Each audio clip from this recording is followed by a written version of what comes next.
A very good evening and a warm welcome, everyone, to the webinar on Design Thinking, a human-centered approach to innovation and the launch of Collins SDG Chopal All India SDG Innovation Challenge for Schools. During the session, we will explore how we can use the design thinking approach to attain the SDGs in India. The webinar will be conducted by Ms. Rushali Seth. With over 11 years of experience in the education industry, Rushali has worked in both design and delivery of quality curricula across multiple subjects and levels. Qualified as a design thinking practitioner, an instructional designer, and Google certified trainer, Rushali loves exploring new ways of improving learning environments and outcomes. Design thinking has been her way of thought process in entire working as well as professional approach, and it helps her to see things clearly. We welcome you to the session, Ms. Seth, and request you to take the session forward. Thank you so much. Thank you so much. Namaste, all of you. And thank you so much, Nidhi, for such a warm welcome and warm introduction. I would really like to thank Collins SDG Chopal for such a beautiful initiative on Innovation Challenge for Schools and the approach, the design thinking way. I'm sure it's going to be really amazing experience for all of them who are going to participate in this. I would really like to start by mentioning my partner in training, Ms. Sindhu Avin. She was also going to join us, and unfortunately, she is suffering from COVID and she won't be able to join, and we wish her a speedy recovery. And I'm sure she is looking at this video and she is trying to wish you luck, all the best, and I'm sure she is wishing great experience for all of you. So let's begin the human-centered approach to design thinking.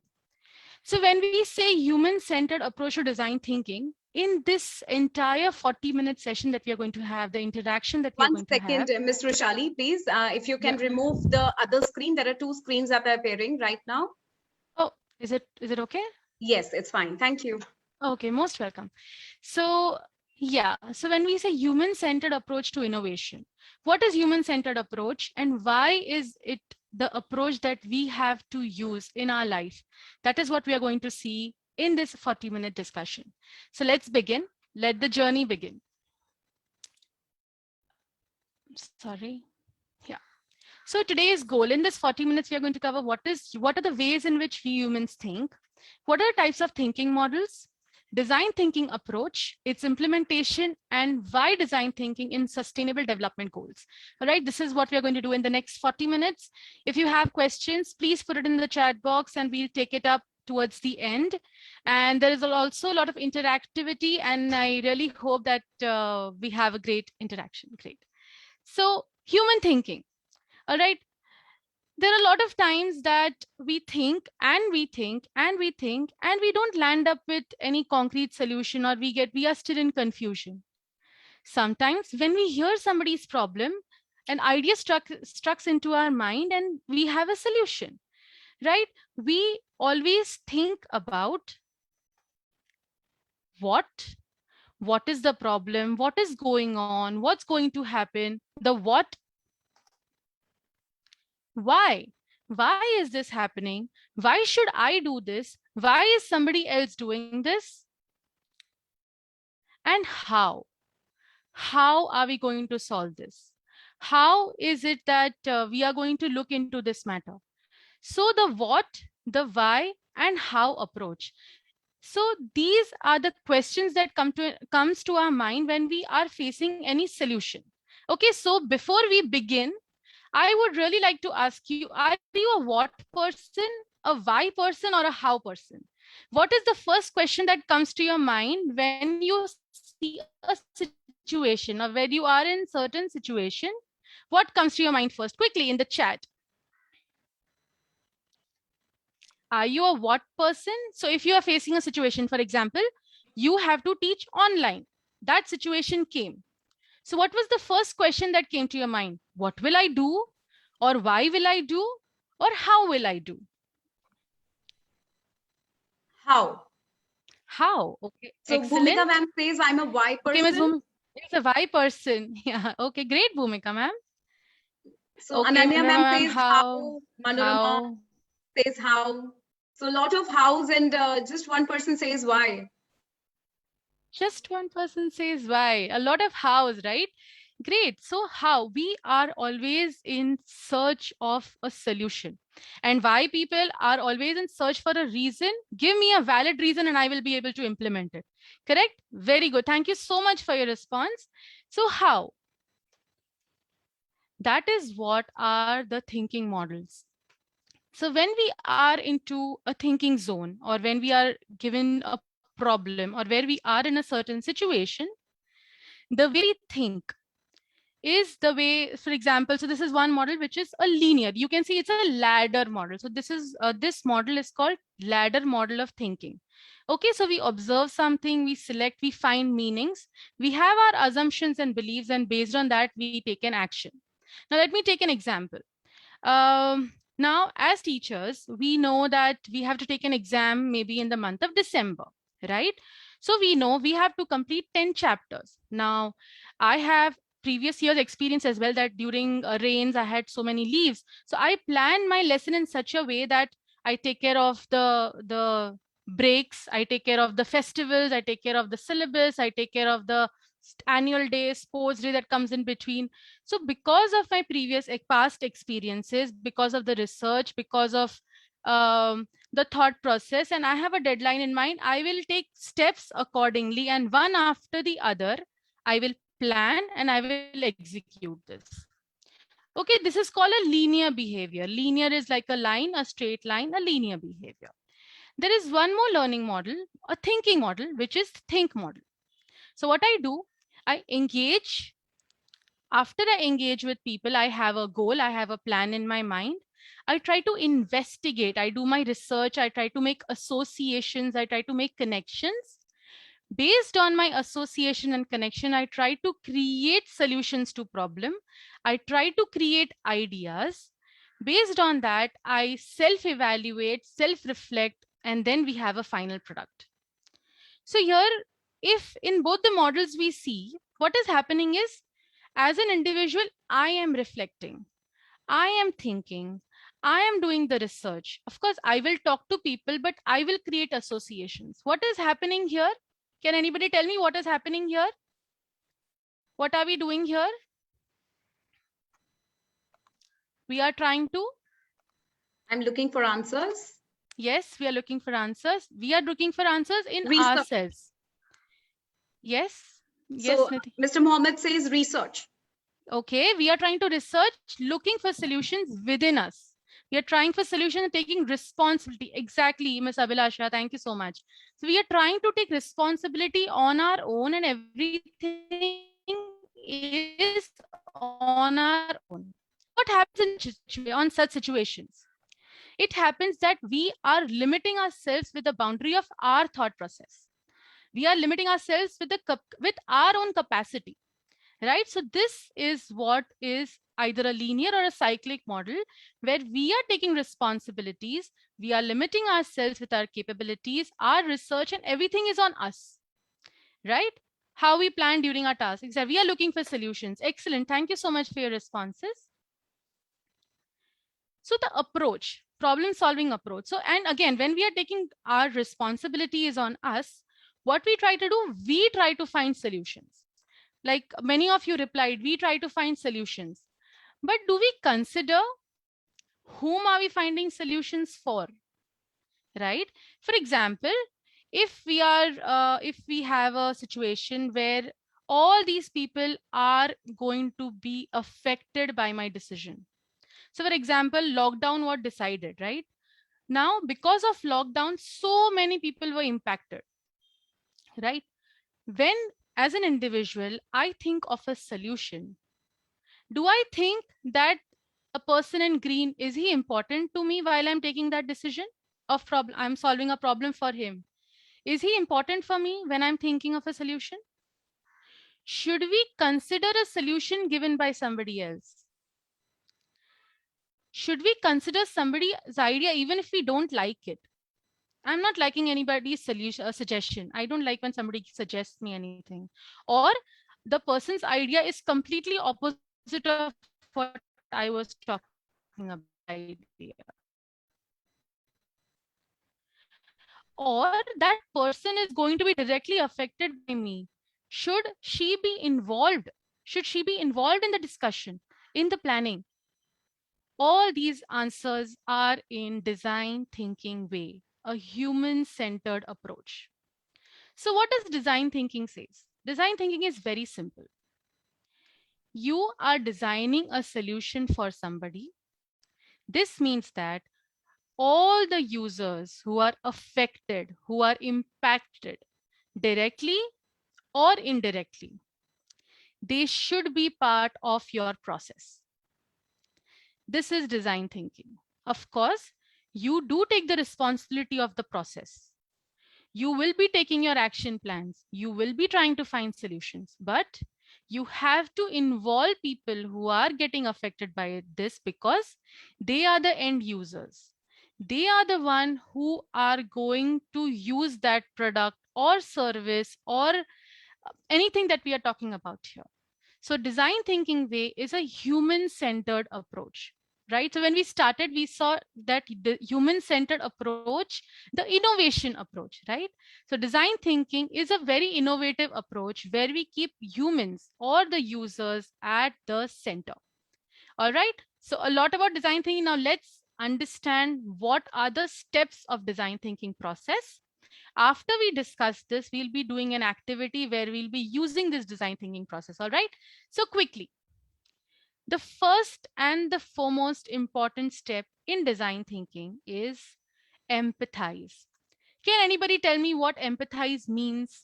English meaning of empathize. Yes, Looking for you can answers. put it in the chat box. You can put it in the chat. What according to you is empathize?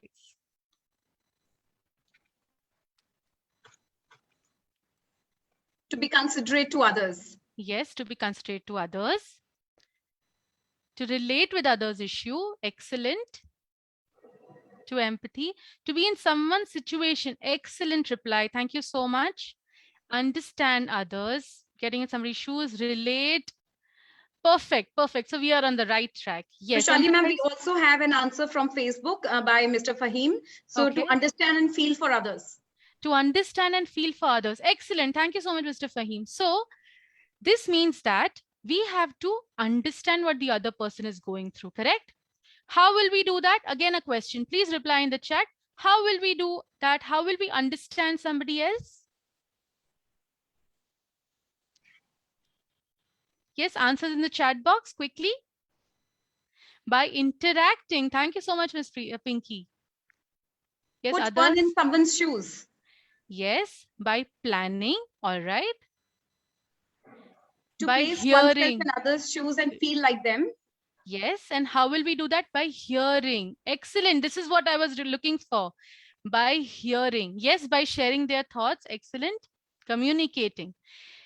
Excellent responses.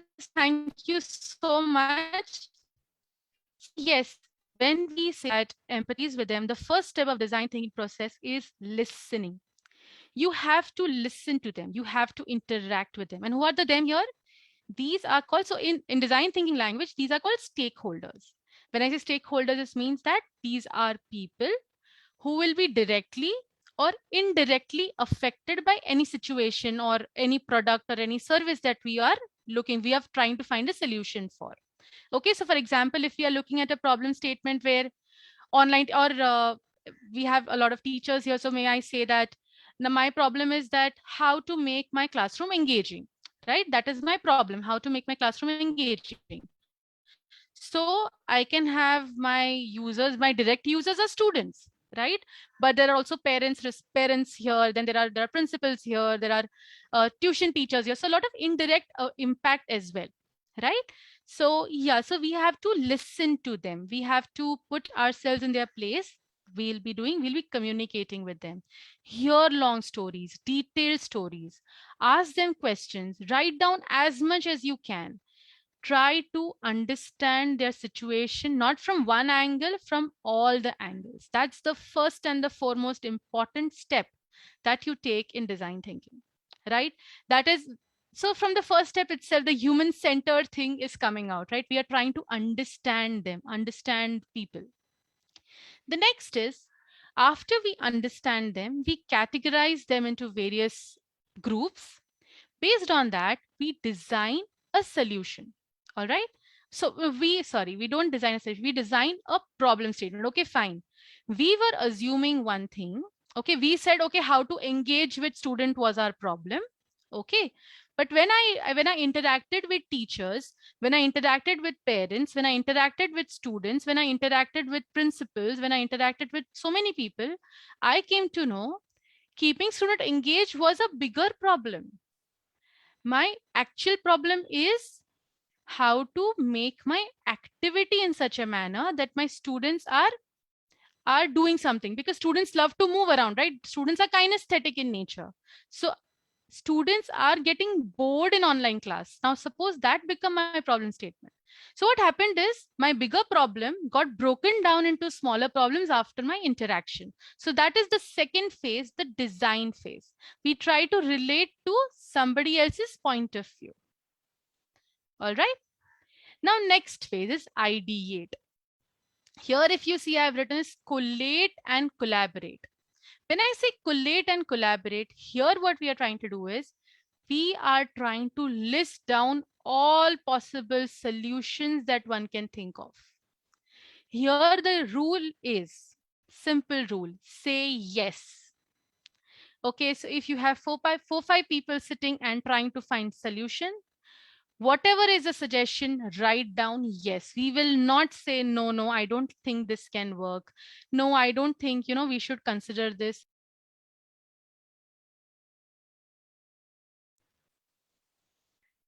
All right. So the point here is no is not an answer here. The only thing that we have is yes. Here what happens is, because our minds are open to, we are open to hear solutions, we can think of some innovative solutions where we cannot think of in the first place. Okay, and again, because it's collaborate, it's not one person working on this, multiple people working on this, and that's why first, respecting others' view. We don't have to discard anybody's idea. Every idea is good idea, right? So that is the ideate part. Do I have something in the chat? Yes, exactly. And the next step is prototype. Now, when I say prototype, we all think of, something concrete, some structure that we can use. Yes. Prototype means that we have thought of so many solutions, all right? So many ideas, so many things that came up. We'll be grouping them. We'll select, okay, fine. Now we have so many ideas. Let's select what is doable. Okay, and create a sample out of it. Now remember, the process of design thinking is it has to be fast. It has to be something that that people can use quickly. And if there are certain issues, if there is negative feedback, if something is not working, come back, solve it quickly, and go back to the market again. All right. So prototype, and okay, listen, people, it's okay. We are going to see an example how to do that. So don't worry. Just hear me out right now and we'll be implementing it. All right. So prototype is create fast, not necessarily. So suppose, I'll give you an example. So we were doing this design thinking and we had chosen a topic of creation of a toy. All right. We had to create a toy which is fun for students, and so we thought, okay, fine, now let's make a toy which is like a small, it looks like a small table with wheels, so that, a child can pull that toy and move around. So that was our project. Now, while doing the prototype, of course, I could not get wood, I could not get hammer and nail and create that.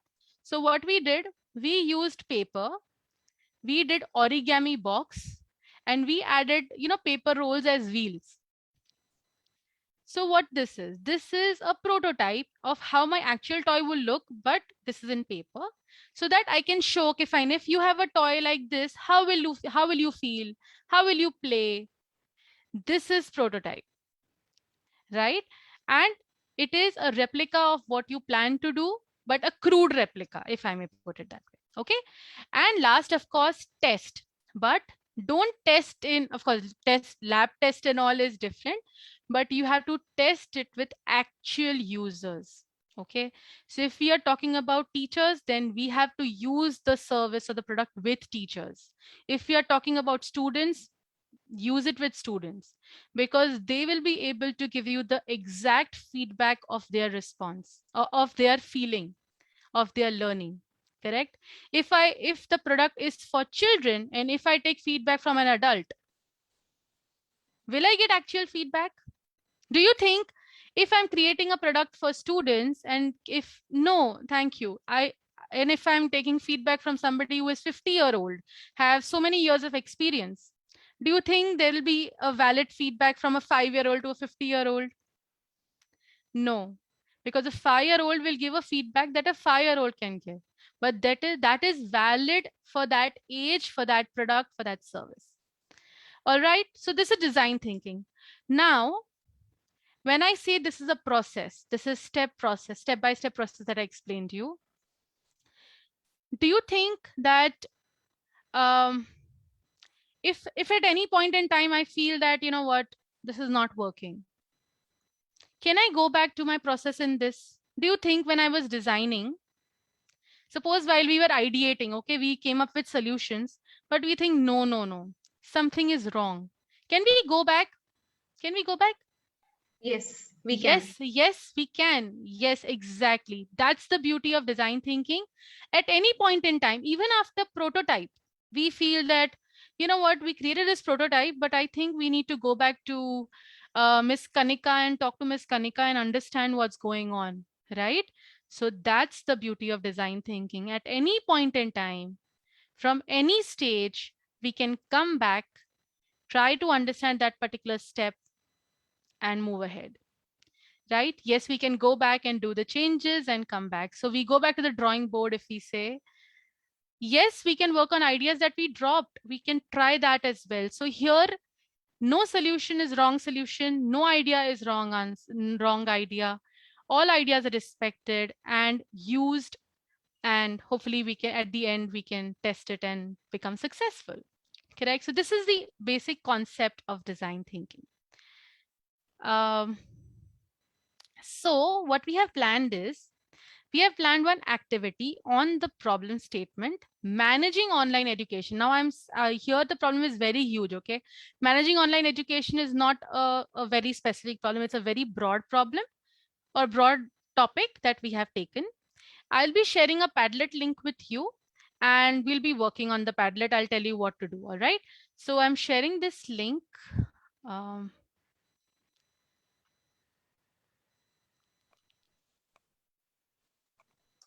Yeah, this link is shared with you. You can click on this link and open the Padlet. Yes, Miss Neetu, you have raised your hand. Do you have a question? So let me unmute her. Ms. Neetu, you can ask your question now. Yeah, we can take one question, then we can move ahead. Yes, please. Sure. So Ms. Neetu, you can unmute yourself and take the question. Please, ask your question.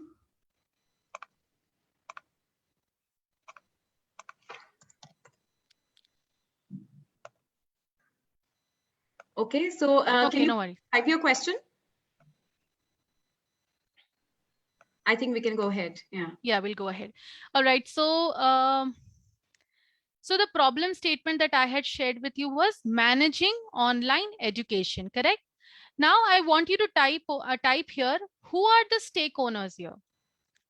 For whom is this a problem? Teacher, student, parents. And I would really like you to also enter, are they directly affected or indirectly affected? Okay.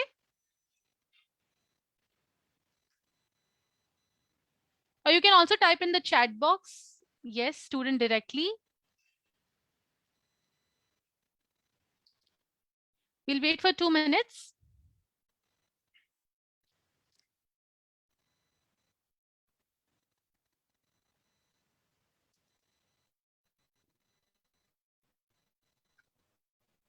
Can you also please pass on the link to me, Ms. Roshali? It's already in the chat. Pass it on to me, please, so that I can post it on For Facebook. everyone. Yeah. Yeah, it's already in the chat. Yeah. Preeti, if you can take from there. Thank you. Yeah, thanks. Yeah, thanks. Okay, in the chat also I'm getting responses. Students. Only students think about it. Think deeper. Think deeper. Okay, Ms. Abhilasha says whole school community, parents, students, teachers, management, all are affected and involved stakeholders. Excellent. That's right. Teachers directly, parents indirectly. Okay. Okay, excellent, excellent. Can we stop writing for that question now and come back? Great. So the stake owners, we all have mentioned teachers, students, parents, teachers, students, parents, directly, indirectly, all right. Now in online education, we also have technology partners. For example, we are using Zoom as a platform, right? That also becomes a stakeholder, technology partner. We use tools, internet, device. All these are also my stakeholders. Now, did you understand the perspective that comes here? Correct. So it is directly and indirectly in the same ecosystem, but also there are so many mediums through which the things get delivered. For example, Google Meet is there, Zoom is there. Some people use WhatsApp to send resources. There are people who don't have devices and internet. That's why they're not able to do online education.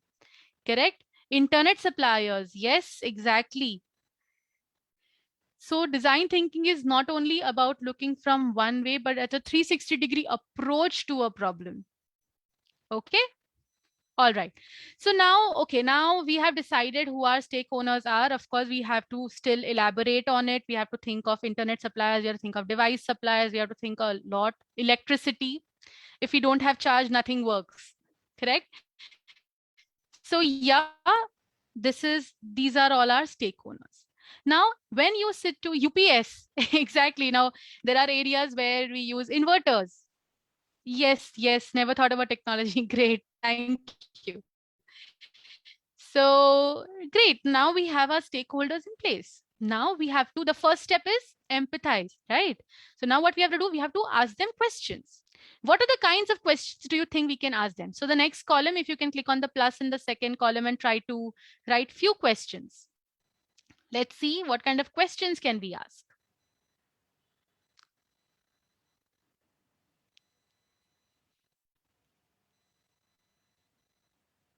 Yes, we can start writing in the next column. You can type here, start typing questions.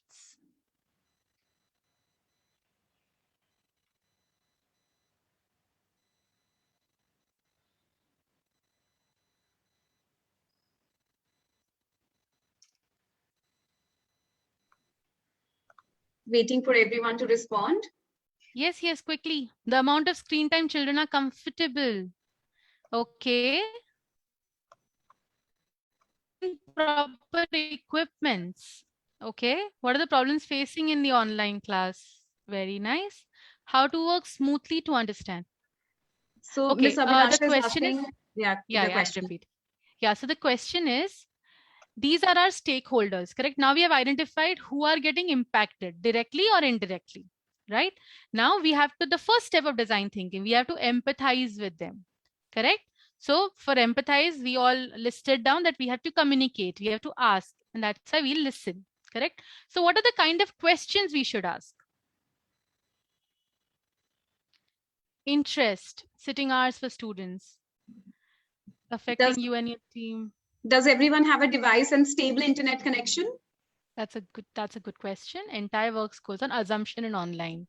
Yes, Miss Sonia, exactly. And that's why design thinking is so beautiful, because here there are no assumptions. We talk, we communicate, we listen, and based on what we have heard from them, we try to develop a solution. Right. We have really amazing questions coming up here. How not to distract ourselves during online class?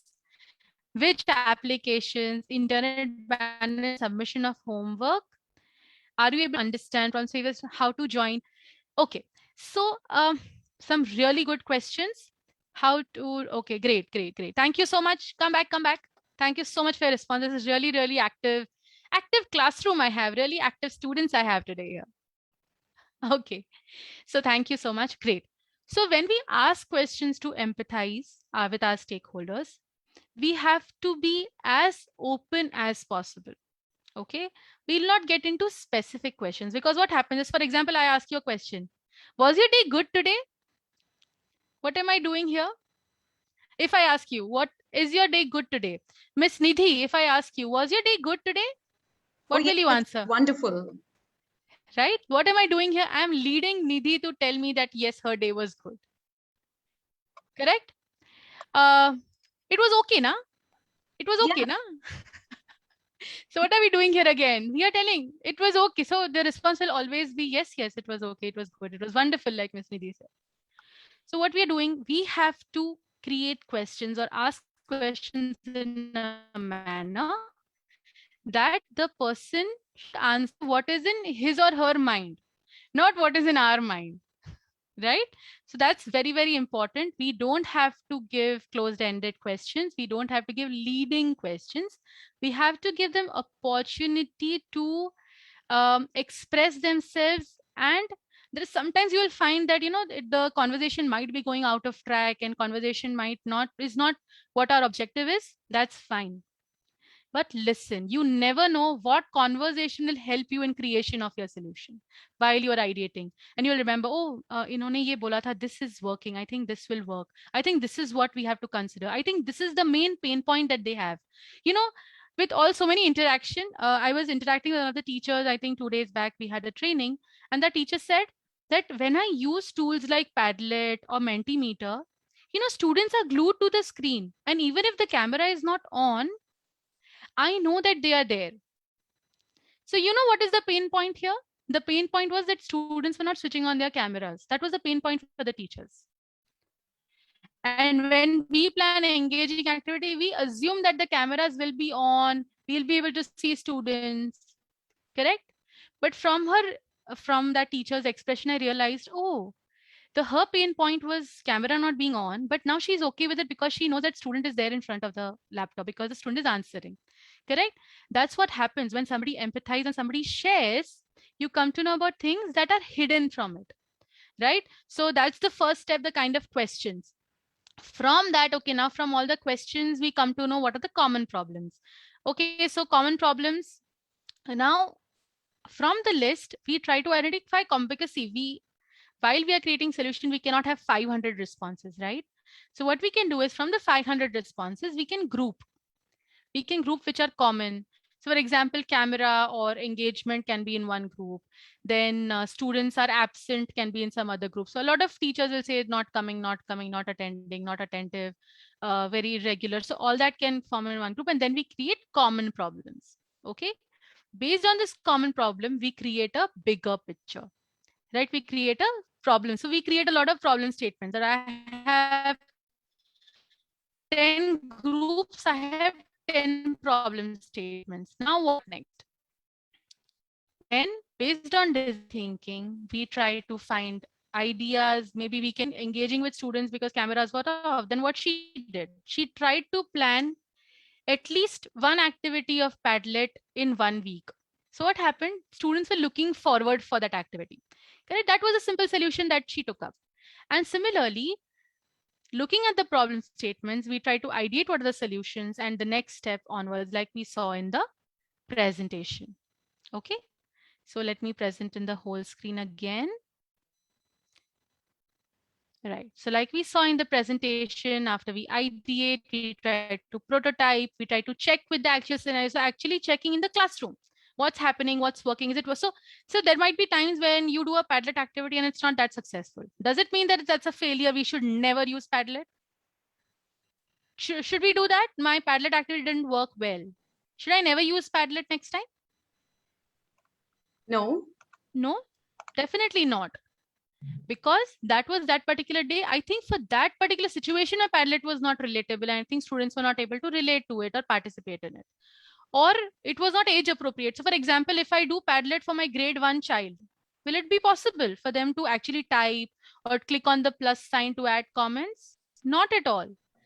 because that's not age appropriate. So our solutions have to be such that those are age appropriate, user appropriate. Again, how will we come to know that? If we talk to our users, if we know our users well, correct? So at every step of design thinking, the end question that we have to ask is, do we know our users? Do we know who the end user is? And based on that, design it. And again, I'm saying that's why this is a human-centered approach, design thinking process. Okay, great. So yeah, this was about Padlet, and the most important. So of course, it is human-centered. We have to listen, respect to others. We have to take everybody's point of view. We have to create prototype. We have to test it, right? All these things have to be time bound. I cannot say, okay, fine. Now I have to, I have this problem statement. What I'll do is I'll take 6 months time to, do empathy study. And after that, let's see what will happen. I cannot do that, because what will happen is that particular problem will lose its essence. For example, we had this online thing came up like immediately after the lockdown was discussed, lockdown was announced last year, online came in. If somebody would have thought, okay, fine, you know what, I'll just relax and see what happens, and then I will decide, okay, which platform to use, how to use this, will do trainings. Would have it worked? Is important. If we lose that time frame, it's gone. So design thinking is a very time-bound process. All the steps should have its specific timeline. We cannot take forever for testing. We cannot take forever in the prototype stage. We cannot forever take time to, ideate. No, it has to be time-bound. All right. And yeah, so this is very critical. Keep this in mind while you're planning. It has to be time-bound. All right. And be open to change. A lot of people have this, that they will see this font and say, "Yaar, in the second word, O is small, P is capital, E is capital, N is small." They don't really like, they don't feel comfortable. You're right. We have to be open to change. We have to be open to accept change. And trust me, we educators have done this year. Our students have done this year. Our parents have done this year, that we have accepted the change. We have accepted the online teaching format. We have accepted the online assessments, online reports. We have accepted online dance classes. We have accepted online bakery classes. We have done all this. And it's pat to ourselves that yes, change is the only thing that is constant. And trust me, we all have done a fab job. So please pat yourself that you have been a rock star in this challenging times, and you've really come out with, like, the result is amazing. We have seen, so last year when I used to talk to teachers, I have to tell them, when you join Meet, if you have to share, you have to do this, click here. And now teachers are like, they know Zoom, they know Meet, they know how to chat, they know Padlet. Last year, if I would have told you to use Padlet, I would have to explain you, right? When you click on the link, it will open in a new tab. Click on the plus sign, then you will add. Today, no, we all have learned, we have accepted this change, and we have to be open to this change, right? So quickly moving on to the sustainable development goals. I'll just take a minute to talk about sustainable development goals. These are goals that are developed by UN, and all the nations who are part of United Nations they accepted this. So it's a universal thing. All right. And these goals are zero poverty. So no poverty, zero hunger, good health. And I'm sure you can see it on my screen. And all these are areas in which these countries work together. Like India is one of the countries where we are working together. And thanks to Collins, thanks to SDG Chopal, we are working towards it. And this is like a really amazing opportunity for all of us who are part of this wonderful program, that we are going to work for these small goals, but very important for human life, right? And why design thinking? Again, we are talking about design thinking here. Why approach of design thinking? Because design thinking is, like from slide 1, we are talking that it's a human-centered approach. And the challenges that we saw in the previous slide are all human-centered. clean water to drink, education, hunger, all these are human problems. And to find a solution to such problems, we need an approach which will be which will be human, right? We don't want something which is robotic, mechanical. We want something that has that human touch. And that's why we have design thinking, where human approach is focused rather than desirability, feasibility, and viability. So yeah, so let the design begin, and I'm open to any questions. Preeti, Nidhi. Very well, that was wonderful. Any questions, anyone? I'll keep my chat open so I can see any questions. So let's have a few questions from the participants. Yeah, survival of the fittest. Yes, Mohammed ji, yes. And I love Ms. Bhumika, change is the only constant. And so those who can adapt to it will be able to survive. Thank you. Anything on Facebook? Any questions on Facebook? So nothing as of now. I'm just looking for those questions on both Facebook and Zoom. Sure. Oh, we can move.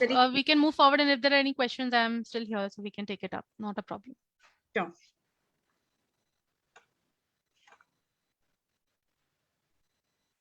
No questions as such. Great. Thank you so much. Thank you. So Ms. Princey Roy I'll stop sharing my screen. Yeah, Ms. Princey Roy has commented, how can I join, sorry, scope of design thinking. So she wants to know the scope of design thinking, I guess. And Mr. Fahim says, how and where is it used? So, so use of design thinking is a very interesting question, because I have not shared it. So design thinking, there are a lot of governments working on design thinking in European countries. Google, Amazon, I think a lot of products that we know are using design thinking as a process. So Google has certain certifications, okay? And one of the certification, the Google Innovator certification, is based on design thinking. Toothbrushes are designed on design thinking. Cycles are designed on design thinking. So design thinking is everywhere. There are schools that run on design thinking, because they want students to do research, talk to people, then create project, and then that's how they learn. So schools are design thinking. So design thinking is not limited to any field, not limited to any country, location, geography, nothing. It is if you have a problem, and it's a change in mindset. Okay, it's the way you think. It's a change in mindset where you apply is design thinking. So at home, we do jugaad. We do a lot of jugads at home. Indian jugads are famous, are part of design thinking, because you are thinking of a solution that will help not only for that moment, but also to people at home. Correct? That's so jugads are design thinking. So design thinking is everywhere. There is no particular field or service that has design thinking in picture. If that answers the question. So I think people want to know what is the process for participation. We'll come to that a little later, please. Any other question from anyone? Okay, so Ms. Nazima Khan says, can we talk about some of the tools appropriate for preschoolers?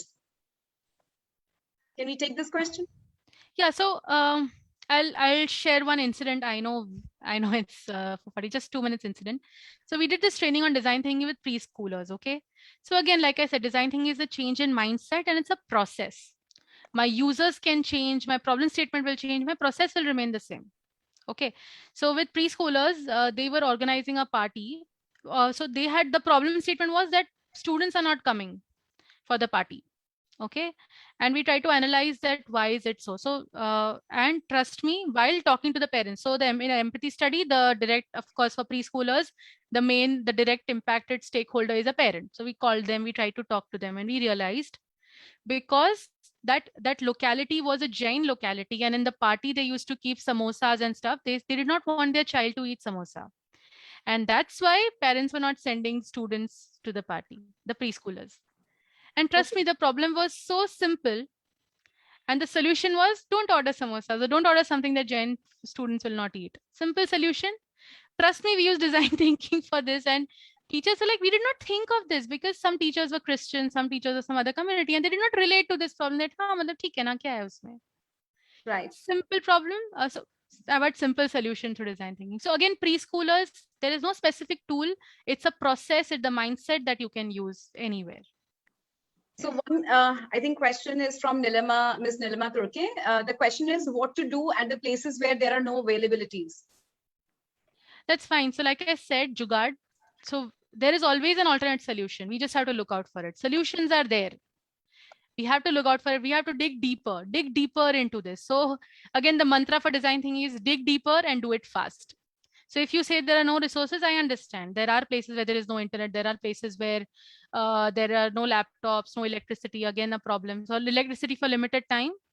So we had a project with an organization where we had to go for remote locations in Assam, okay? And there were electricity for only for 3 hours. And we thought कि बच्चों को तो Excel ज़्यादा कुछ आएगा नहीं. And trust me, they made amazing projects because what they did, whatever they could see on internet, they had internet for limited time. They used to download it, take a printout and then read about it. When there was no internet was not working or laptop was not working, they used to read about it. Right? So availability थोड़े time के लिए है तो make a workaround and work with it. That's so I wonderful. understand, but there is a jugaad available for it, or there is a innovative way of doing it. Yeah. Great. That's wonderful. So I think Nivedita ma'am has asked a question here. Where do we find more tools or methods to use?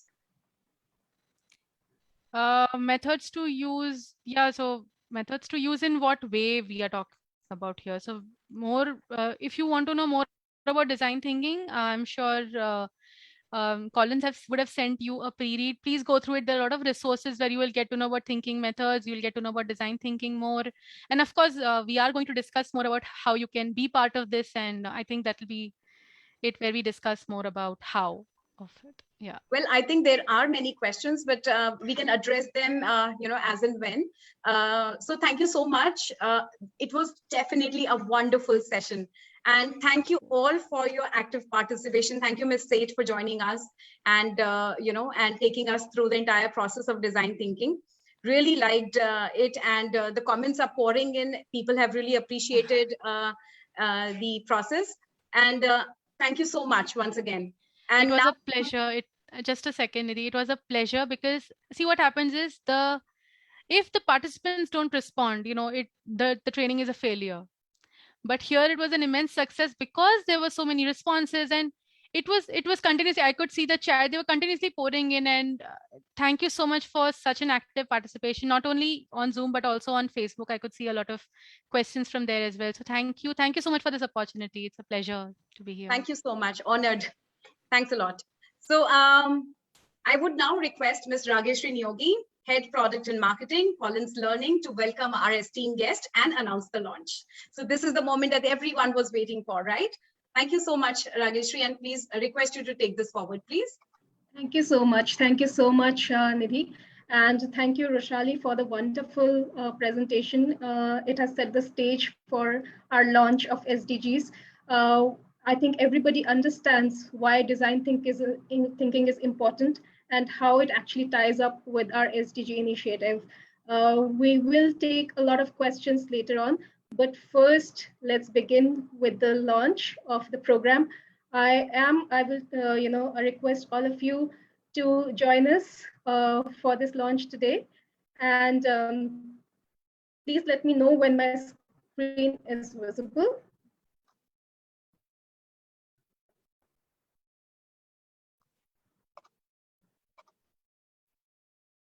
It's visible, Rageshri. Sure, thank you.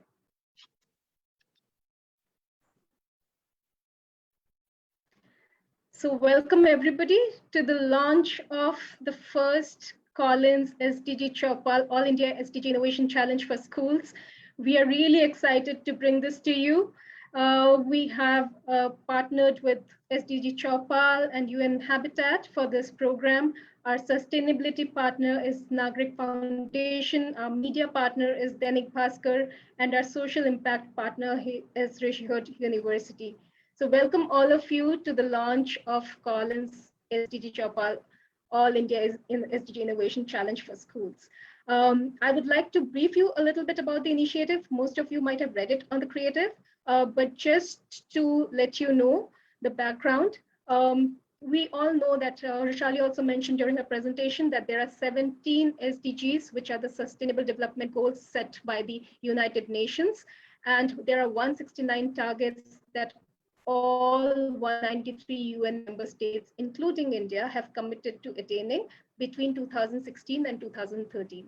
So for more information on SDGs, please visit the site that is given over here. It is the UN site. You can locate all the 17 SDGs over here, right? And one of the key goals, that is goal number 17, if I remember correctly, is about partnerships. For anything that we do, it has to be through partnerships. Rishali started her session by saying that we cannot work in silos. There has to be a collaboration. People have to come together. For any movement that happens, people have to come together, collaborate, and take it to the next level. So for as well, we have partnered with Collins has partnered with SDG Chopal, and it is going to be a virtual ideathon for motivated schools and school children. So why we selected school children? Because we have seen wonderful initiatives taken by students. The youth has made us really proud across not just across the country, but in the world itself. We have so many SDG advocates from India who represent India in the United Nations Forum. So why not? What better than involving students for this initiative? And we would like the students to partner with us in this initiative along with the schools. So the schools will have to really motivate and encourage the students to participate. It is a school initiative. They are supposed to nominate the students that would like to participate in this competition or a challenge. And we would all work at the grassroots levels and bringing every stream together, be it arts, be it science, be it technology, everything comes together to bring a solution to the challenges that we see in our communities today. Right? So this is going to be a 5-month-long ideathon, which will involve 20 private and 20 government schools collaborating to identify a challenge in their local communities and design a solution that can transcend into tangible action to advance the SDGs. So Rishali mentioned about a prototype, right? So we have to test it and then we find a solution to it. Because we are in the pandemic situation, that's why we call it a virtual ideathon instead of actually going out in the field and trying it.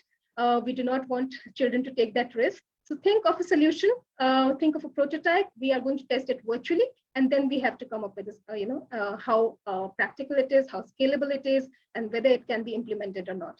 There will be 5 students from each school that will participate, 5 from a private school and 5 from a government school. That will be led by 1 teacher each from a private school and a government school. And the mentors will be there to advise and guide the team members in achieving the set objectives, right? There will be 10 SDG advocates who will share their expertise to guide 2 teams each for the entire duration of the challenge. I believe some of the SDG advocates are present here today, and I would welcome all of you. And we will have a session separately with them later this month. Obviously, we have a jury comprising eminent members from different walks of life who have attributed, to some way or the other way they have contributed towards advancing an SDG in India. They will be doing the periodic checks on the progress of the 20 teams. They will be guiding. They will also give their, support and understanding to the SDGs, and we will introduce them shortly. The top 3 teams will win great prizes and recognition. So we think that some extrinsic motivation is required, and because this is not something, initiative is not going to stop over here. People can also build career around it, right? So we have Rishihood University as our social impact partner. They will be delivering sessions on how students can choose a career path in social entrepreneurship. So we will see that, how this can be advanced. This doesn't stop here. This challenge doesn't stop here. People can take it up as a career path also later on. So before we move on to our jury, I would like to request our partner from SDG Chopal to just share a few words. I would just talk a little bit about SDG Chopal. SDG Chopal is a collective community initiative of Niti Aayog, Dr. Ambedkar International Center, Ministry of Social Justice, Government of India, MSME, Government of India, NSIC, RIAS, TERI, Nagrik Foundation, which is a philanthropy arm of Dainik Bhaskar, UN Habitat, FICCI Arise, CII, India at 75, WHO, UNESCAP, ONGC, GCNI in collaboration with other stakeholders. It is dedicated to support national and state governments and institutions on advocacy and community engagement for SDG implementation in India. I would request Rotarian Sandeep Saxena, the director at the New Generation RCGP Rotary, International District 3011, and global convener of SDG Chopal, to say a few words. Mr. Saxena, would request you to say a few words regarding the initiative. Thank you, Raveshwari. And I want to thank Vishali also for a wonderful session. This was very exciting. And thank you to all the jury members who have joined us this evening for this momentous occasion of the launch. And also I want to thank Douglas Ragan, who has joined us from Canada, who is our partners in this initiative, and they've been supporting the SDG Chopal from the day one of the launch.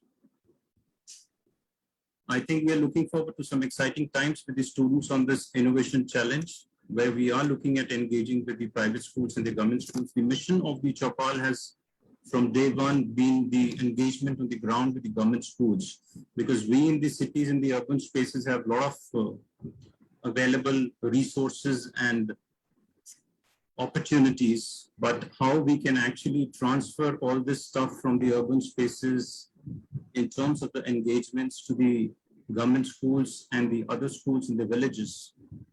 So we are looking forward to a lot of exciting times going forward. And thank you again, Collins. Thank you to all the jury members. And I want to thank you all the young SDG advocates who have joined us in this mission, who are actually going to make a difference while the entire learning and sharing happens in this process. So thank you once again on behalf of SDG Chopal, and our chairman could not join this evening, but he has sent all his good wishes, Mr. Deepak Trivedi, for the launch of this program. Thank you once again. Thank you so much, Mr. Saxena. It was a lovely note, and thank you to SDG Chopal for partnering with us in this initiative. Moving to our esteemed panel of jury members, I would take this opportunity to thank them for being a part of this initiative and agreeing to guide our youth to think about issues that our country faces today, as mentioned in the SDGs, and be a part of the solution chain. Because we have a paucity in time, we will go in reverse alphabetical order this time, as Dr. Tandon has a prior engagement at 5. So Dr. Tandon would request you to please share your thoughts about the initiative. Thank you, Rakshi. It's always been a pleasure associating with Collins, and this initiative is remarkable. Wherever a platform where I can see my young children coming in and bringing out solutions and innovations with technology, art, it's always a pleasure and it's really commendable that you have taken up this initiative at a very right time, when my dear children, for last 1.5 years, everything has changed for them. And they're all energies, and they used to shout in their classrooms, and they used to run from one classroom to another, and everything is now fixed on the screen. And as I was listening to Vishali, she was explaining so well that what are the kind of challenges we face when we talk about online education. And though I'm being the most negative person, because this word cybercrime gets attached to me every time when I come and start speaking, but then I've always been an advocate of positive use of technology, and I think this is one right place. What you people are doing is amazing. So congratulations to all of you, and to all and I'm looking forward to learning also from these young advocates and all these teams which will be coming out with solutions. And my input as a guide and mentor will always be there. So once again, I thank you for making me a part of this wonderful initiative, and congratulations to all of you. Namaskar. Thank you so much, Dr. Tandon. We are really excited to have you here. And we understand that you will have to leave because you have a session planned, and students are always a priority. So, so we know that. Thank you for your address. Thank you very much. Thank you. Uh, Thank you very much. Our next jury member is the former president and chief operating officer of SBI Foundation, Mr. Nixon Joseph. Mr. Joseph, if you could, say a few words about this initiative, we are really pleased to have you here. Thank you. Good evening, everyone, and I'm very happy to be a jury member of this Collins SDG Choupal All India SDG Innovation Contest. And it's something to be appreciated because I have seen many SDG competitions where adolescents, adults are involved. But then first time I'm seeing a challenge where school children are getting involved. And for SDG to achieve, to be realized, it requires contribution from everyone. And now through this contest, we are making school students stakeholders of this SDG achievement. So it's a very novel initiative, and I am sure that many schools will participate and make it a success, because it's a great opportunity for students to self-explore. Because once that's the competition structure, the challenge structure is identifying problems around you and then finding solutions for it. It involves leadership qualities, it involves analytical abilities, it involves empathy, compassion, and it requires innovation, creativity. So many skills are required to participate in this contest, to enjoy this contest, and grow through this contest. It's not for I would tell the students should not aim at the prize at the end of this journey. They should enjoy the journey as such, because it's a great opportunity to explore. This is a great opportunity to help the community around. It's a great opportunity to solve problems. So I wish many schools, students all participate in this venture and make it a grand success, because by participating in this contest, we are not only participating in a challenge, we are participating to an Atmanirbhar Bharat. We are finding solutions for community, solutions for problems around us. And indirectly or directly, we are becoming part of the solution, and we are contributing to the nation. We hear in TV channels or many discussions, webinars about people flaunting their patriotic skills, patriotic talents, all these. But this is a very good opportunity for students to participate in challenges, participate in issues around them, and prove to everyone that here are a group of students, here are school students who are much more caring for the nation, who are more bothered about the SDG goal of leaving no one behind. It's a golden opportunity for everyone. I wish everyone school student participate in it. And I also look forward for challenging, exciting solutions from school children, because I want to learn from them.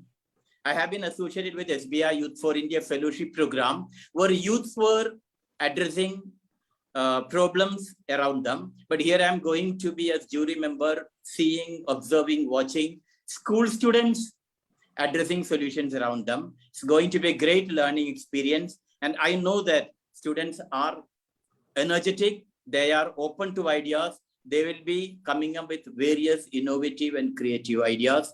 I wish the program all success. And as jury member, through this challenge, as well as after this challenge also, I promise that I'll make myself available to those students who require any kind of mentoring or help from me.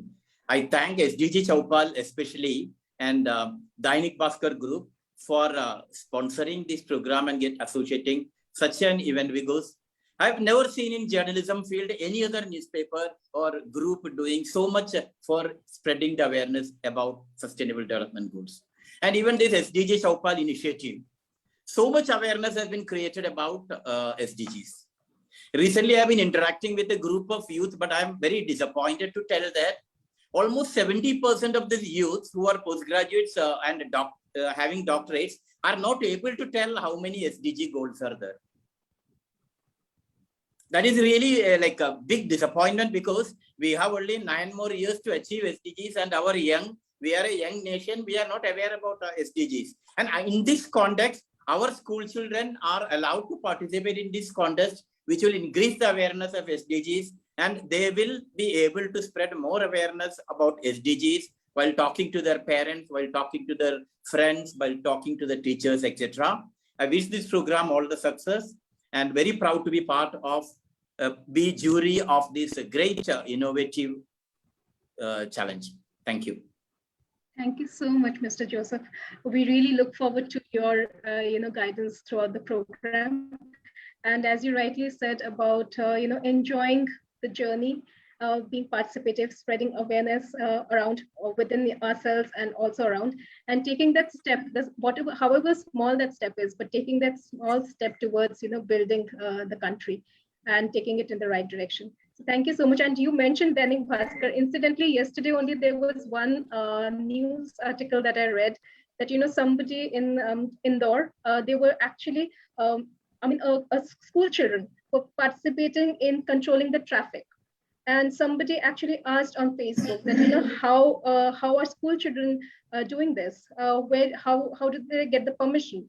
So somebody said that in Indore, Dainik Bhaskar actually leads that initiative with school children, and they teach them about traffic rules. They tell them unless the youth is involved, I don't think we can bring about a change.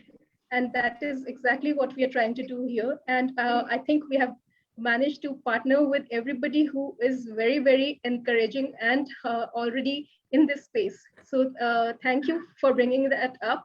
And we really look forward to a great challenge ahead of us. Next, I would request Mr. Doug Ragan to say a few words about this initiative. Mr. Ragan has worked in youth development at the local, national, and international level for over 30 years. Currently, he is the Program Management Officer Specialist, Children and Youth, Human Rights and Social Inclusion Unit in the UN Habitat Center. Mr. Doug Ragan, if you could please say a few words about this initiative. We are really pleased to have you. Thank you for joining us from Canada. I think we are living in separate time zones, so thank you for making the time to address our youth here. Yeah, well, thank you. And I mean, I'm really honored to be here. I'm really honored to be able to support this initiative. To the complimenting SDG Chopal for this amazing work it's done over the last year and a half, 2 years, while we've been working together to be able to truly take the SDGs and really make people understand. As the last speaker said, I mean, many people might not know what the SDGs are, but I think that through the work of SDG Chopal and all the partners, I think this has been amazing. I mean, I've been on, I keep saying the word amazing, but I've been on some great conferences where I've seen 8, 9, 10-year-olds speaking about how they passionately believe in the SDGs, what SDG they're going to follow, how they're going to make it happen. And I think this is a great example of how a broad-based movement across India, but also globally, can really affect change. So I'm really excited to be here for the launch of this challenge. Thank you to Collins for this.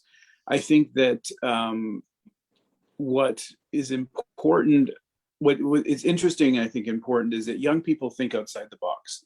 Young people aren't already bought into society. They're emerging in society, and they have really new, innovative ways. They don't have a lot of boundaries that we, as I think most of the people here are, with all our responsibilities and such, have we limit ourselves because we have to live day to day and we have to provide. Whereas young people, they're just coming into the world, and they have all these great innovations. So I'm really excited about that. And I also think that young people can be leaders. I think one of the biggest challenges we face these days is that we miss the link between youth, children, and seniors and other people that we seem to put everyone in boxes and not see that, you know, it's the family that's where things are, and where young people come up with great ideas, and then an elder may say, okay, well, that's a great idea, what about this? And that dialogue back and forth creates innovation. And I think this is where we're going to get this, especially in the classrooms. I mean, again, some of the teachers that I've seen here and how they brought along the kids in their classes and how they've made them, given them the opportunity to think, what does the SDGs mean to you? How will it impact your life? How will it impact the communities you're in? I think this is, again, teachers play such a critical role, and I get big congrats to them. And I also, I mean, to end on a hopeful yet sobering note, I mean, we're facing many challenges right now. We're facing currently the global pandemic, which obviously has hit many parts of the world, has hit India very hard. And so we need to start, you know, and with many, almost over 250 million young people basically having missed almost a whole year's school, yes, technology is good, and yes, people, and that's been amazing that young people have been able to pick up and get on, and that's part of the SDGs again, and the SDG in education. But yet we also have to realize that many young people didn't, and we might, in achieving the SDGs, we might have been knocked back a few years in terms of achieving them by 2030. That's one. The other thing that I think is the greatest global challenge, and that I would challenge young people to really think about innovatively, is climate change. This has been it was announced 2 days ago that this has been the hottest year ever globally. You mentioned me coming from Canada. We have temperatures in Canada that would be common for Delhi in terms of, 40, 50 degrees in some places.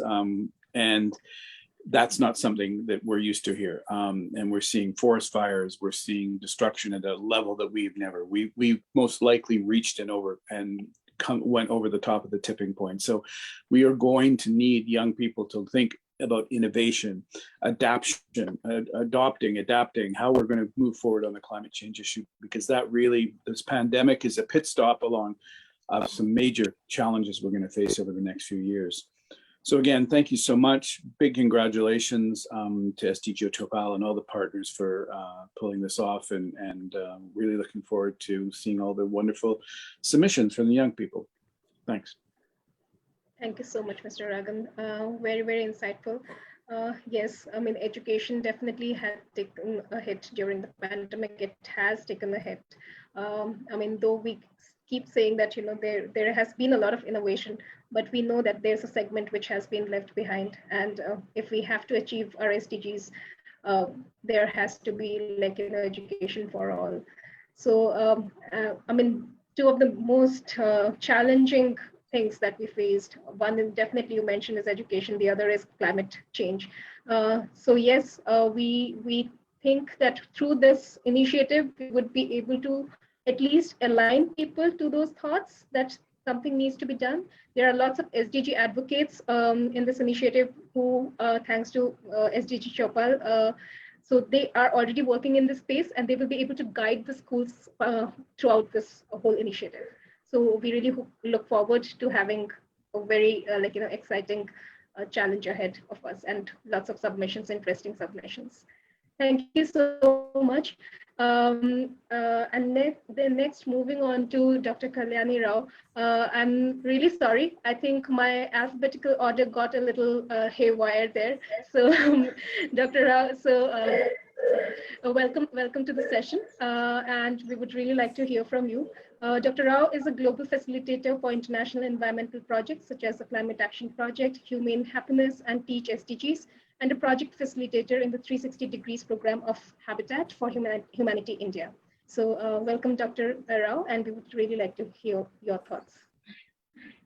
Good evening to all. Thank you, Ms. Rajeshri, for being a wonderful moderator today.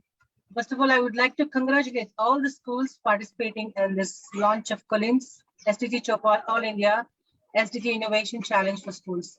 Also, would like to thank Sandeep sir for SDG Chopal and Nityogi in collaboration with Collins for giving this wonderful platform and honoring me and choosing me as a jury member and education ambassadors. Also, my special thanks for Mrs. Abhilasha Singh, who has introduced me to this SDG Chopal to be a part of this great social cause. And Ms. Vrishali's deliverables are very clear and detailed every point of design thinking on SDGs. Coming to SDG implementations, I would like to share a few my real-time experiences with students. Why we choose students? The reason is I would like to create the seed. I would like to implement the seed within the child's mind, where it going to become a tree in future. Coming to my city, it's a small city with a coastal area, Visakhapatnam. And for 2014, the beach was in a disaster state when I was there in Visakhapatnam. So the only source for me is to create a basic resource through the hands of the students. So I started a beach cleaning process first time in my city, and it went on for many years. And along with that, we used to do a lot of programs like ocean conservation programs and cleaning the cities. And also I used to take the children to the government schools to implement SDGs, introduce the SDGs to the government students to the kind of material like green, saving the electricity, food consumption, etc. We used to deliver the presentations. The tribal areas also we used to go sometimes. We teach them the sanitization and the importance of the education of the students and how it is going to be implemented through the SDG methodologies. So being a passionate SDG lover, I'm happy to connect with the energizing young change makers of India, together working for a global implementation of SDGs and its methodologies to create the grassroots within the young minds. Here, not only students, actually this kind of SDG design thinking process will give a lot of impact on teachers, parents, and public too. In fact, as per Mrs. Rageshwari, I have also implemented this public traffic.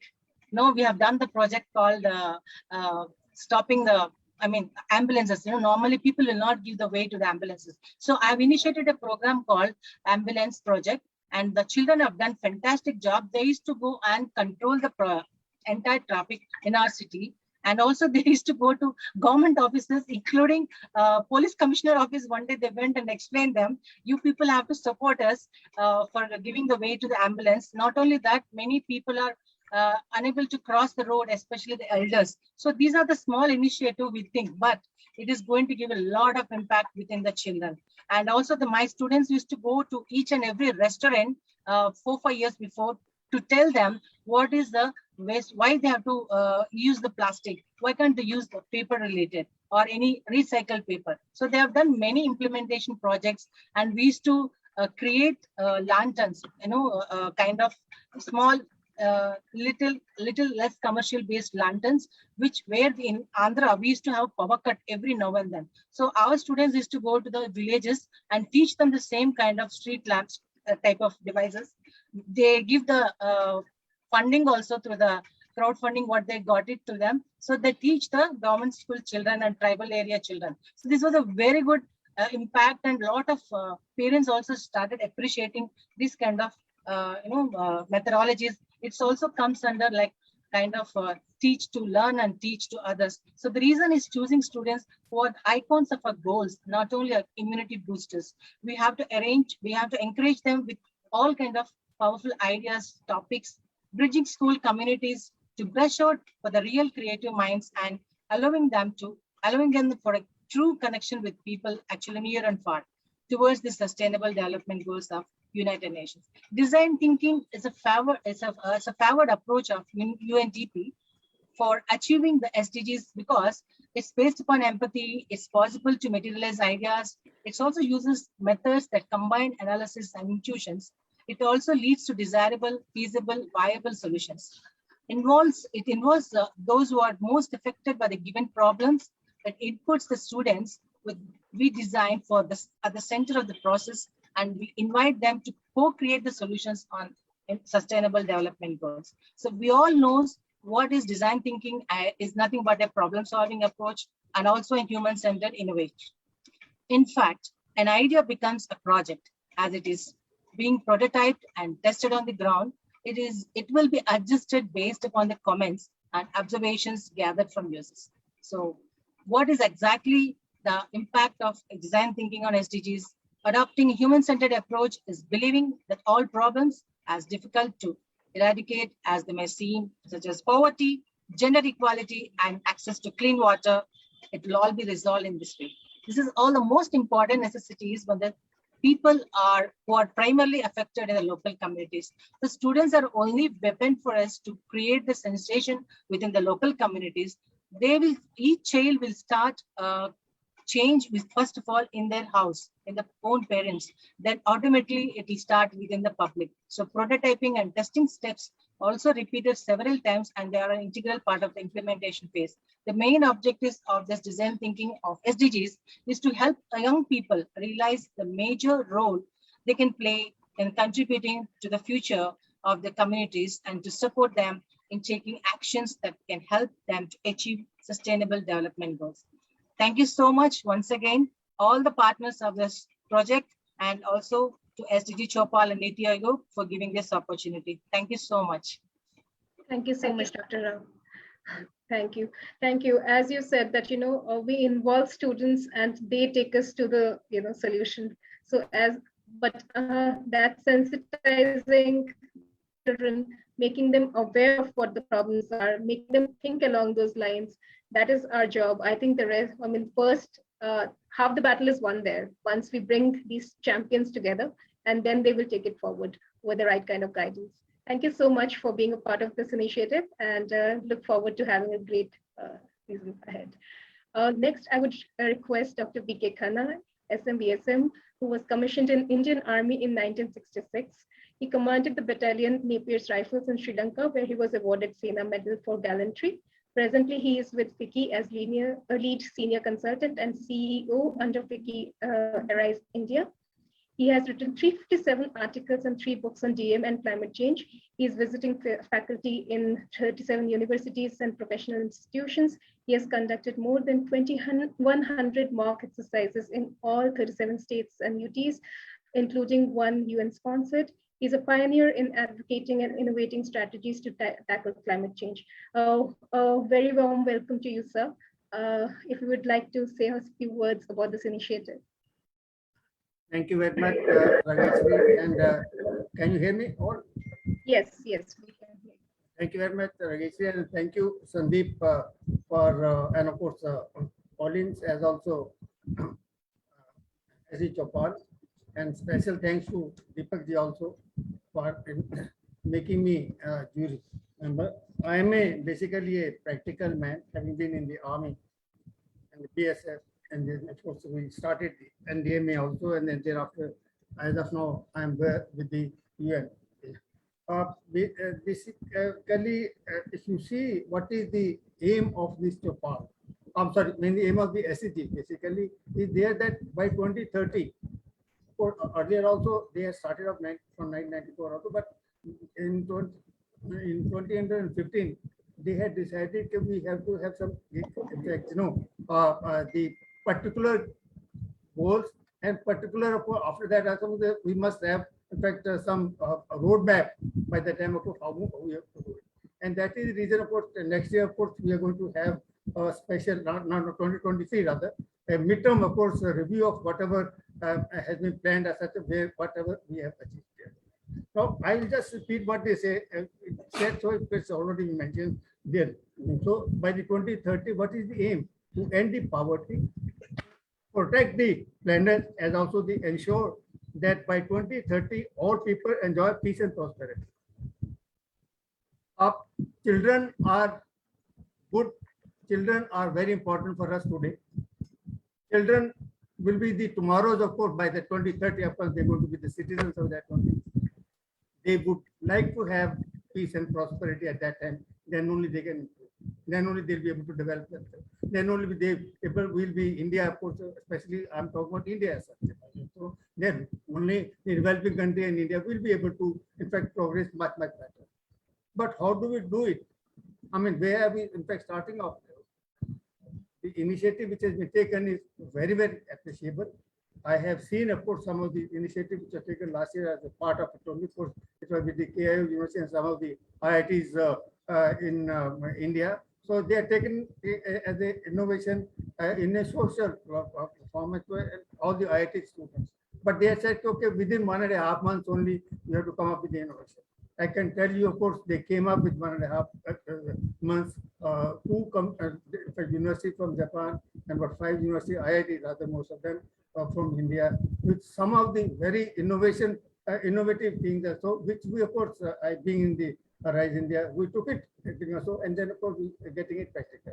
Now I would like, in fact, no, this all the 17 whosoever are the guide for them, they are the teachers, are the people who will be guiding to them. Of course, I am also available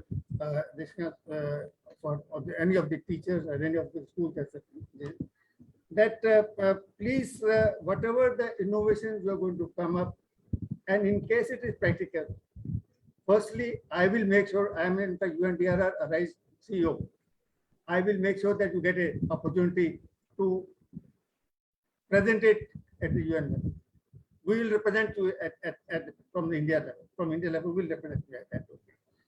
But only it has to be practical and it has to be a little innovative. That, of course, we'll have to make sure.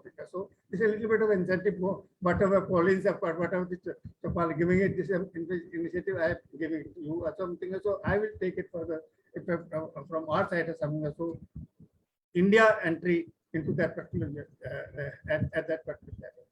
But come up with some good initiative, All of them, they're important. Of course, when you take it, SDG 1 to SDG 17, all of them important. I mean, I can take it initially, you want to take it up 3, 4, 5, and are the one initial who are in fact directly involved with you. Take it from the education, take it from the well-being or something, give the generation. These are 3, 4, 5 which are there. So they will be, in fact, very, you'll be able to work immediately on that. But others are also, in case you are having an expertise in that, in fact, the sky is the limit. All of them, they can come up with that. I not take much of a time. Of course, I mean, I can tell you, of course, I mean, as I said, so I'm a practical person. We'll see you on ground. We'll see you, of course, whatever you are doing it. And of course, end result is more important, and rather than talking also. My services will be available. And thanks once again, Sandeep ji and Rajesh ji, and thank people for making me the duty member. Thanks a lot. Thank you so much, Dr. Khanna. It's really a privilege to have you here, and good to hear that all the practical solutions that we get from here. You will also give them a chance to present it on a larger platform, so that it doesn't stop here. It is taken forward, and people can actually contribute to this initiative in a more robust way. Last but not the least, Ms. Vilasha Singh, Principal of Shining Star International School, Abu Dhabi, and Indian Curriculum School in UAE. She's an MIE expert, cohort 2021, selected by Microsoft Education. She's also the UAE ambassador and lead facilitator for the Climate Action Project 2020.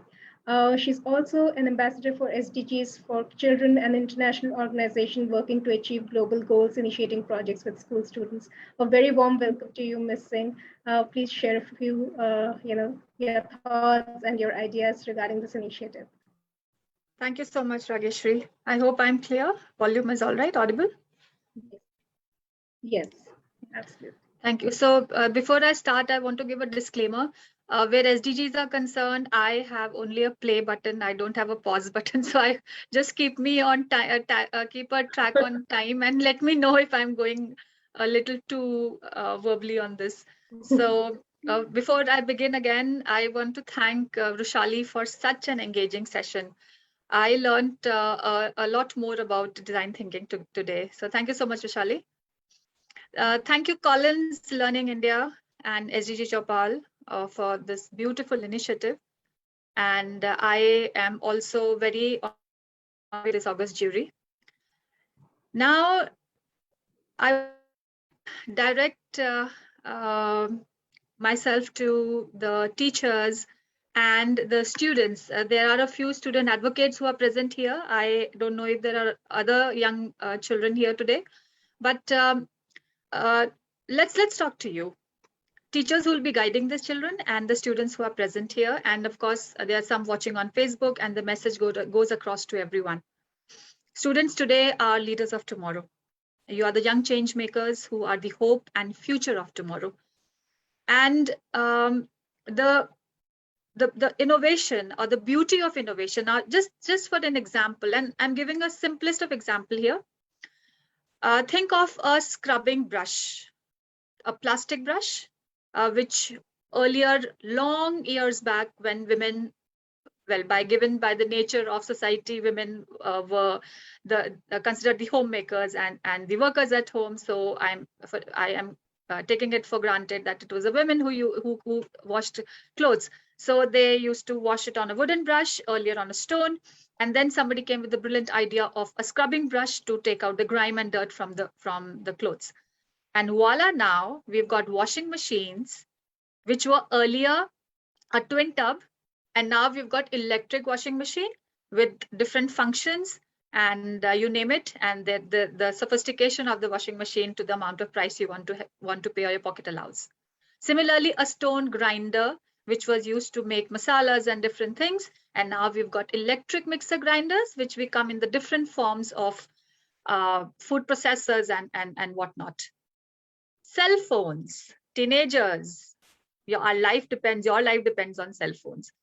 Think of the first cell phone that came out, the brick size that it would not fit in a pocket, but everybody was very amazed with it, because now you had a mobile phone which you could carry with you. You didn't have to be on a landline stuck to the wall. And now we've got nanotechnology, smartphones, and safe to say that our life depends on it now, because all that information that we want is trapped in that small handheld device. Microfinancing programs were also part of innovation. And that is the beauty of innovation. We need to keep thinking to find solutions for ease of life. And design thinking, again, safe to say, is at the heart of innovation. Roshali, correct me if I'm wrong by saying that design thinking is at the heart of innovation. Absolutely, absolutely. It is the heart of all the innovations. Thank you. Now, allow me to offer a moment of distraction and reflection. Let's jump to SDGs. And now let's go to Afghanistan. And I want you to connect SDG 1, SDG 2, SDG 4, SDG 3, most important, SDG 5, SDG 10, and think of other SDGs that are affected by the new regime that is taking over Afghanistan. 20 years of hard work to build the country all washed down. Is all, you can see it happening in front of you. How can you help? What will you do? Or what can be done? Now, this is a very big work because it involves governments. But then from our end, would you like to think of solutions to offer for especially SDG 5? Because we know what is going to happen to young girls and women there. I hope all of you have read the IPCC report on climate action. IPCC has declared code red for humanity. We have 0 time left to save the world. Now I invite you back to the forum here. All teachers present here and students who will be part of the SDG Chopal Collins SDG Innovation Challenge. Think Agenda 2030. Think Agenda 2030 as a collective responsibility. Think, take action, be an activist, be an advocate. I leave you with the food of thought. SDG Chopal Collins is SDG Innovation Challenge is a brilliant initiative to engage student agency to be the change we want to see. Be change makers. And while you are working makers, make as much noise as you can, because makers are noisy. Work for a better tomorrow. We have completed 75 years of independence. Yesterday, we all were feeling patriotic and we all were tweeting. We were putting our post with the national flag. Think of the next 50 years as our lives are majorly impacted by what's happening around. I want you to think the word global. Think global and act local. I'm extremely honored and humbled to be part of this initiative for a Saksham Bharat, Atmanirbhar Bharat, and be part of maker of New India. Thank you so much for involving me as the jury, and I look forward to learning more with the students and with the teachers pan-India. Thanks a lot. Over to you, back to you, Ms. Neogi. Thank you so much. Thank you so much, Ms. Singh. Those were really, really inspiring words. I think everybody is quite motivated, and we are all really keen on seeing how the students team up, what challenges they bring. I mean, it would involve a lot of thinking. As you rightly said, design thinking is like, at the core of innovation. So that is something that we are all expecting to emerge from this particular challenge. Children thinking along those lines, trying to bring solutions. So we will all work towards it. And so a big round of applause to all our jury members. Thank you so much. Thank you so much for being a part of this. I would just like to share my screen again for the next steps as to how we move forward in this challenge. So just give me a moment, please.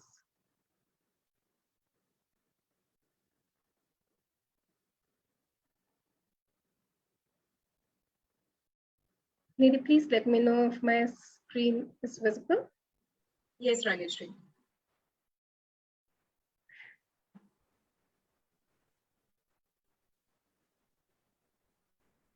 Thank you. So the next steps. Yes. So if you can see the next steps, it will, Collins will send out a link for an SDG quiz on 20th of August on our Facebook page at 4:50 p.m. So please be mindful of the time. The link will be active between 5 and 5:45 p.m. Please attempt the quiz during this time. Only 5 students from a school will get to participate in this quiz. So please ensure that you tell the students to fill out the registration form carefully before they attempt the quiz. The school's name and location should be clearly mentioned and should be uniform for all the participants from the same school. We will consider only 5 entries per school. The total score of the participants will be added and taken for selection. If there is a tie, we will consider the time of submission as the deciding factor. Results of the quiz will be announced on the 25th of August at 5 p.m. and the rest of the instructions will follow for the selected teams. So all the best to all of you. You can take a screenshot of this if you want. And if you have any questions about the challenge, we are more than happy to take it up.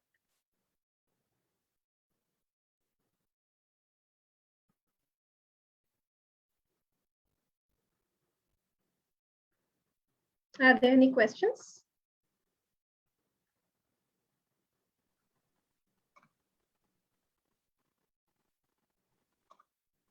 Are there any questions from the participants? Nidhi, can you see? Not as of now, Rageshri. Is it clear to everybody? We will be launching a quiz on the 20th of August between 5 and 5:45 p.m. You have to participate in that quiz. 5 children from each school will get to participate, and then we will announce the results. I see there's a question. So when will we get the registration link? Rima is asking, Rima Narayanan. So the registration link will be shared with you at 4:50 p.m. On the 20th of August. And the quiz is actually not a very long quiz. It will not take more than 25 minutes. We have got certain children to attempt it and see. So that's why we have kept 45 minutes, taking the bandwidth issues that people might face. So actually the quiz is just, it's supposed to take 25 minutes, but keeping the bandwidth issues in mind, we have extended the time, the duration of the quiz to 45 minutes. There's another question from Sahar. What will be the topic of quiz? What do you think the challenge is about? What? SDGs. The topic is SDGs. Yeah. Students can join independently, Nivedita ma'am. they will, but please ensure that, they fill up the name of the school and the location properly, because 5 entries per school will be accepted, not more than that. The link will be shared on Facebook, but it will be a Google Doc form. So you can just click on the link and attempt the quiz on Google Doc. But the link will be shared on Facebook, on the Collins Learning Facebook page.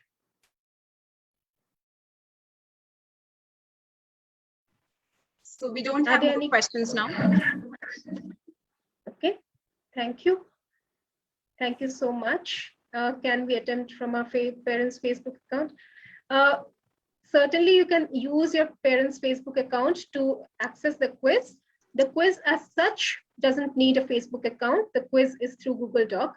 So please, when you share your name, your school, your grade, so those things will have to be filled up by you. But yes, you can access your parents' Facebook account to access the quiz, yes. Why I'm, constantly saying about the filling up of school names properly, because that will be our parameter to add up the scores, right? If you do not fill up the school's name properly, then it would be a problem. Yeah. Sure, we will be, yeah, Dr. Rao, we can provide a link.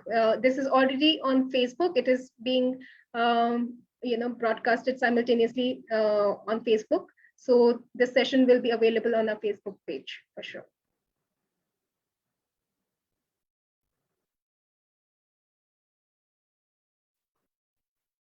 The duration of the quiz is 45 minutes, Ishpreet.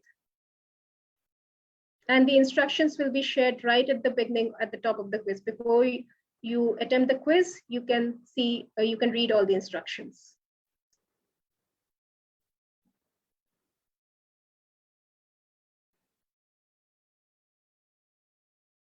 All right. So don't worry, even if you have questions later on, you can always write to us on Collins, email ID at schoolsupport@harpercollins.co.in. Please feel free to write to us and we will answer your queries there.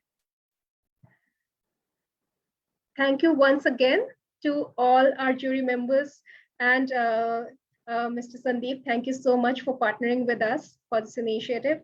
Thank you, Rushali, for conducting such a wonderful session on design thinking for us. It really, as I said earlier, set the stage for this initiative. So thank you so much. And thank you, Nidhi. Over to you now. So, well, thank you so much, everybody. And hope to see you on the 20th. Yeah, so all geared up for the 20th, isn't it? So thank you so much, Rageshri. Thank you, everyone. Thank you, SDG Chopal. Thank you, all our jury members. Thank you so much for coming for this session. And we'll see you on the 20th. And all the other instructions will follow. Thank you so much. Have a wonderful evening. Thank you. Thank you so much. Take care. Thank you. Thank you, everyone. Bye-bye.